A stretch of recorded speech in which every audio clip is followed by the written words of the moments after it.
किम Xeon BTS का भूला बसेरा 8वां मेंबर। आज की स्टोरी बीटीएस फैंस को बहुत सैड करने वाली है क्योंकि मैं भी हुआ था। अनडाउटेडली आज बीटीएस सिर्फ एक बैंड नहीं है, एक कल्चरल फिनोमेना है। लेकिन क्या आपको पता है कि पहले बिग हिट के पास और भी ट्रेनीज थे जिनमें से बीटीएस का फाइनल लाइनअप तय किया गया था। एक नाम जो कहानी का हिस्सा बना मगर फिर लॉस्ट चैप्टर बन गया, किम जियोन। ये रहा किम जियोन का छोटा सा सफर। 18 साल का था जब किम जियोन ने अपने सपने का पीछे करने का फैसला किया। वो साउथ कोरिया की सिटी वॉन्जू से था, एक ऐसा शहर जो के पॉप के मेन स्ट्रीम मीडिया पर कभी रेडार में नहीं था। किम ने 3 साल की उम्र से डांस करना शुरू कर दिया था और ब्रेक डांस यानी बी बॉइंग में एक्सपर्ट बन चुका था। उसकी स्किल ने के पॉप रिक्रूटर्स का ध्यान अपनी तरफ खींच लिया और पहली बार ऑडिशन देने पर वो बिग हिट का ट्रेनी बन गया जुलाई 2011 में। अब ये ट्रेनी लाइफ ऐसी, यहाँ आपको ना रोज लीटर्स में पसीना और अपने ढेर सारे ख्वाबों की कुर्बानी देनी पड़ती थी और बहुत मेहनत करनी पड़ती थी। यहाँ किम जियोन की जिंदगी का एक नया दौर शुरू हो चुका था। रोज सुबह उठना, क्लासेस अटेंड करना, प्रैक्टिस करना और फिर प्रैक्टिस से ही रात गुजर जाना, ये एक आम रूटीन बन चुकी थी उसकी। मगर उसने कभी शिकायत नहीं की, ना कभी पीछे मुड़कर देखा, बस अपना काम दिल लगी से करता रहा क्योंकि उसे कंट्री का एक बहुत बड़ा नाम बनना था। मैंने किम का एक इंटरव्यू देखा है जिसमें उसने कहा, मुझे कभी फील ही नहीं हुआ कि मुझे इस सब को छोड़ना चाहिए। मैं इस सब में बहुत इंटरेस्ट ले रहा था। मुझे कभी ये ख्याल ही नहीं आया कि मुझे वापस घर जाना चाहिए, मैं यहाँ बहुत बोर हो रहा हूँ या मुझ पे बहुत ज्यादा टॉर्चर हो रहा है। मैं बहुत इंजॉय कर रहा था इस सबको बिकॉज मुझे बहुत बड़ा कंट्री का नाम बनना था। उसने मजीद कहा कि हाँ, मुश्किल तो बहुत था, दुख भी होता था, लेकिन मैंने डांस को जी भरकर एंजॉय किया। मैं बीटीएस के सभी मेंबर्स के करीब था। मेरी आरएम और जे हॉप की सेम एज थी, इसलिए हम तीनों की दोस्ती अलग ही लेवल पर थी। शुगा बिल्कुल एक टिपिकल जोंगसैंडो मैन था। बहुत हार्ड टर्मिनोलॉजी यूज कर ली है मैंने। जोंगसैंडो मतलब जो ज्यादा बोलता ना हो लेकिन अपनी थॉट्स अपने एक्शन से शो करता हो। जंगकुक और वी तो हमेशा शैतानी हरकतें करते रहते थे और मैं बहुत इंजॉय करता था उनकी कंपनी। और जिमिन वो सबसे ज्यादा मेहनती था और दिल का बहुत अच्छा था। उसकी यादों में ये दोस्ती हमेशा जिंदा रहेगी मेरी। मैं उन सबको बहुत ज्यादा इस वक्त मिस करता हूँ। Feeling sad for him man, literally मुझे बहुत बुरा लग रहा है इस बंदे के लिए। खैर, लेकिन कहानी यहाँ खत्म नहीं होती। फिर क्या हुआ? अगर किम जियोन बीटीएस का हिस्सा था तो आज वो हमारे सामने क्यों नहीं है? ऐसा क्या हुआ जिसकी वजह से वो डेब्यू नहीं कर सका? उसका जवाब अब तक एक अनरिजॉल्व मिस्ट्री ही है। के-पॉप इंडस्ट्री में डेब्यू लाइनअप्स लास्ट मोमेंट्स तक चेंज होते रहते हैं और शायद किसी वजह से बिग हिट ने उसे फाइनल ग्रुप में रखा ही नहीं। लेकिन एक बात तय है, वो बीटीएस का हिस्सा था, उनके ट्रेनिंग का विटनेस था। और अगर आज बीटीएस बैंड दुनिया भर में छा रहा है ना, तो कहीं ना कहीं किम भी, उसका भी एक छोटा सा रोल है इसमें। आप ये पिक्चर देखो, ये बीटीएस के ट्रेनिंग डेज की एक पुरानी तस्वीर है और उसमें एक लड़का जो आज किसी को याद भी नहीं होगा, किम जियोन, जो ग्रे बीनी पहने खड़ा है ना, ये वही लड़का है जो एक वक्त पर बीटीएस का हिस्सा था लेकिन फिर कहानी में से ऐसे मिट गया जैसे कभी था ही नहीं। डेब्यू से पहले बिग हिट का प्लान था कि एक बड़ा ग्रुप बनाना है उनको, कुछ 2 AM या 3 PM की तरह उनको एक बहुत बड़ा ग्रुप बनाना है। एक बैलेट ग्रुप जिसमें जियोन और वी शामिल थे और एक हिप हॉप ग्रुप जिसमें आरएम, शुगा और जे हॉप और जंगकुक थे। सब कुछ एक बड़े स्केल पर होने वाला था लेकिन फिर अचानक बिग हिट ने ट्रेनीज की लिस्ट शॉर्ट करना शुरू कर दी। पहले 20 से 30 लड़के, फिर आहिस्ता आहिस्ता और कम होते गए और आखिर में सिर्फ 7 मेंबर्स बचे। अफसोस के साथ जियोन वो आखिरी ट्रेनी था जो कट किया गया, एक आखिरी नाम जो लिस्ट से मिट गया। मतलब सबसे लास्ट वाला नाम उसका था, फिर पीछे 7 मेंबर्स रह गए, 8वां वो था। वो दिन आज भी उसकी याद में ताजा है। मैं इसका इंटरव्यू सुन चुका हूँ और इसलिए ना मैं अपनी वर्डिंग्स में बताता हूँ कि उसने क्या कहा था। जब उसको बिग हिट के ऑफिस में बुलाया गया था ना, पूरे रूम में एक अजीब सी खामोशी थी, कोई भी कुछ भी नहीं कह रहा था। उसने आंखों में एंजाइटी लेकर सामने देखा और फिर एक ऑफिशियल ने सीधा उसकी तरफ देखा और सिर्फ एक ही लाइन बोली, alright Jeon, we won't be walking on the same path with you any more. बस सिर्फ ये एक सेंटेंस और उसकी पूरी जिंदगी उलट गई। उसको एक हफ्ता दिया गया डॉर्मेंट्री छोड़ने के लिए, वही डॉर्मेंट्री जो बाद में जिन का रूम बना। किम का बीटीएस से कट होने का दुख पहले ही कम नहीं था और ऊपर से उसके घर की हालत भी कुछ खास ठीक नहीं थी। उसकी माँ उस वक्त बीमार थी बहुत ज्यादा और जब उसको पता चला कि जियोन डेब्यू नहीं करेगा, उसने इतना स्ट्रेस लिया कि वो बेहोश हो गई बेचारी। एक तरफ सपना टूटा, दूसरी तरफ माँ की तबीयत बिगड़ गई। एक लड़का जो एक दिन स्टेज पर चमकने का सपना देख रहा था, वो अचानक एक ऐसे मोड़ पर खड़ा हो गया जहाँ कुछ भी समझ नहीं आ रहा था कि मुझे क्या करना चाहिए, मैं कहाँ जाऊँ। लेकिन जिंदगी में कुछ चीजें ऐसी होती हैं जो चाहकर भी बदली नहीं जा सकती। किम ने इस सच्चाई को एक्सेप्ट किया और रिमेनिंग 7 मेंबर्स को बताने का फैसला किया। जब वो सबको बताने के लिए रूम में एंटर हुआ ना, तो सब मस्ती कर रहे थे, किसी को नहीं पता था कि अभी वो एक ऐसी खबर सुनने वाले हैं जो उनको हजम भी नहीं होने वाली। सब बहुत एंजॉय कर रहे थे।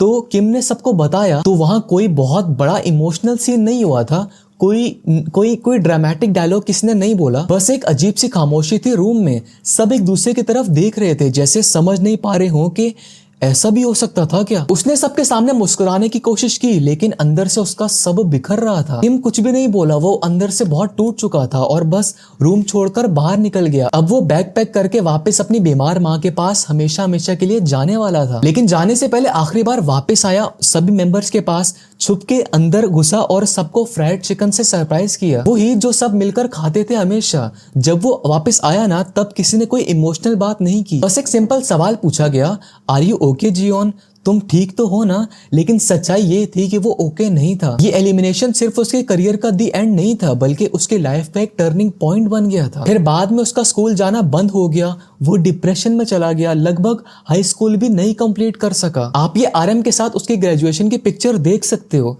मुझे इसकी स्टोरीज पढ़कर लिटरली बहुत दुख हुआ था जब मैं रिसर्च कर रहा था ना इस वीडियो की। सच में ख्वाब पलटने हो तो ऐसे पलटते हैं लिटरली। खैर, जब बीटीएस डेब्यू कर गया ना और आहिस्ता आहिस्ता ग्लोबल लेवल पर छाने लगा, तब पहले जियोन प्राउडली लोगों से कहता था कि वो बिग हिट का ट्रेनी था एक टाइम पर। लेकिन जैसे जैसे बीटीएस दुनिया भर में मशहूर होता गया ना, उसने ये कहना छोड़ दिया, क्योंकि वो लोगों के सामने सिंपैथी गेन नहीं करना चाहता था।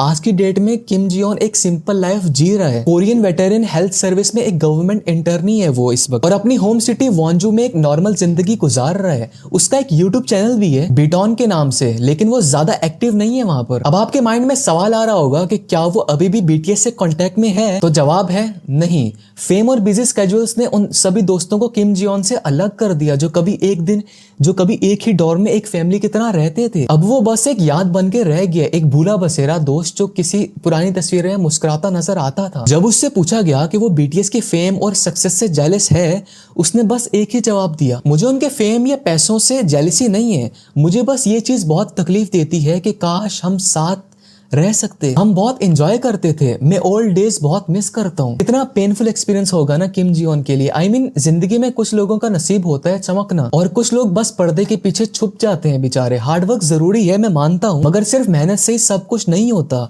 लक भी किसी किसी का साथ होता है और किसी का साथ नहीं। बीटीएस में जितनी मेहनत थी ना, उतना ही उनका लक भी साथ था। डजन्स ऑफ मेंबर्स में से सिर्फ 7 मेंबर्स फिल्टर हुए। आप ये सोचो, वो बाकी सब मेंबर्स खुद को कितना अनलकी मानते होंगे ना अब, क्योंकि देखो किम जियोन ने बताया कि मैं बाकी सभी मेंबर से सबसे ज्यादा मेहनत कर रहा था, लेकिन उसके नसीब में कुछ और ही लिखा था। जो अच्छी किस्मत किसी और के साथ थी, वो उसके साथ नहीं थी बेचारे के। लेकिन शायद यही जिंदगी का असली मकसद है, जो चीज हमारे नसीब में लिखी है वो मिलती है हर हाल में, और जो नहीं लिखी वो चाहे जितनी भी मेहनत कर लो वो नहीं मिलेगी आपको। खैर, मुझे अब सिर्फ एक ही उम्मीद है कि जियोन जहां भी हो खुश हो बेचारा।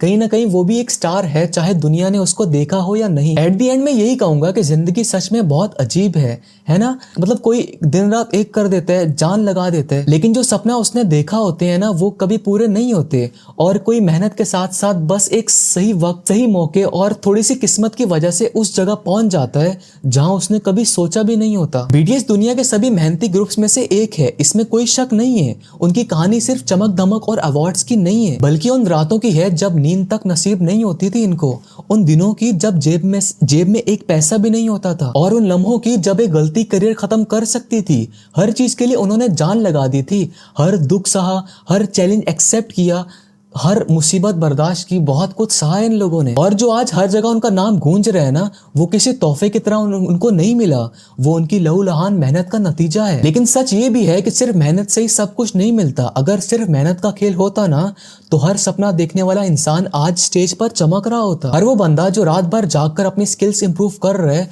हर वो जो एक चांस का इंतजार कर रहे हैं, वो सब आज अपनी कहानी लिख चुके होते अगर हार्डवर्क के सब कुछ होता। लेकिन ऐसा नहीं होता ना। किस्मत एक ऐसा खेल है जो किसी को बिना मांगे सब कुछ दे देती है और किसी का सब कुछ छीन लेती है और बदले में कुछ नहीं देती। किम जियोन और बीटीएस के बाकी एलिमिनेटेड ट्रेनीज भी उसी रास्ते पर चल रहे थे जो आज के बीटीएस ने तय किया था एक टाइम पर। वही ट्रेनिंग, वही स्ट्रगल्स, वही ख्वाब, शायद किसी ने उनसे भी ज्यादा मेहनत की हो, लेकिन कहानी यहाँ अलग लिखी गई थी जो आज दुनिया के हर कोने में बीटीएस का नाम ले रहे हैं ना, उनमें से कोई भी किम जोन को नहीं जानता। उसके ख्वाब का सफर सिर्फ एक मोड़ पर आकर रुक गया और फिर कभी शुरू ही नहीं हो सका। कभी सोचा है अगर कहानी थोड़ी सी अलग लिखी जाती तो क्या होता? एक पैरेलल यूनिवर्स में शायद किम जोन स्टेज पर खड़ा होता, अवार्ड जीत रहा होता, स्टेडियम्स में लोग उसका नाम चीख रहे होते। शायद किसी दूसरे वर्जन में दुनिया सिर्फ उसकी ही दीवानी होती, लेकिन इस दुनिया में उसकी कहानी बस एक अधूरा ख्वाब बनकर रह गई है। लेकिन क्या इसका मतलब ये है कि वो फेल हो गया अपनी लाइफ में? क्या इसका मतलब ये है कि वो काबिल नहीं था?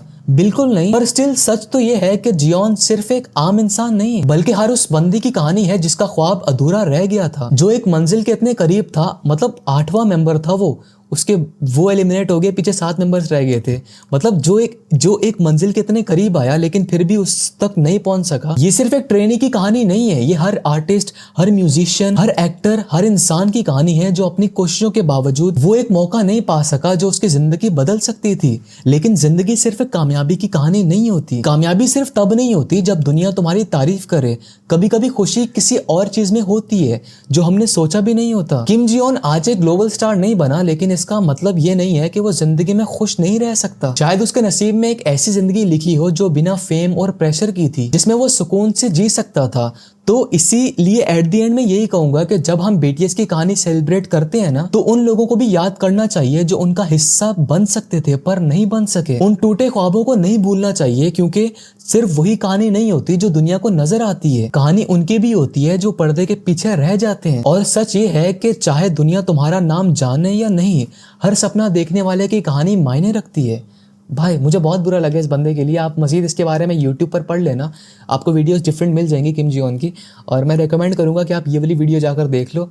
अब बहुत नेक्स्ट लेवल के इंस्पायर हो रहा हूँ, आप नेक्स्ट लेवल के इमोशनल होने वाले हो। बाय। वीडियो अच्छी लगी तो मुझे लाइक कर देना और ऐसी मजीद वीडियो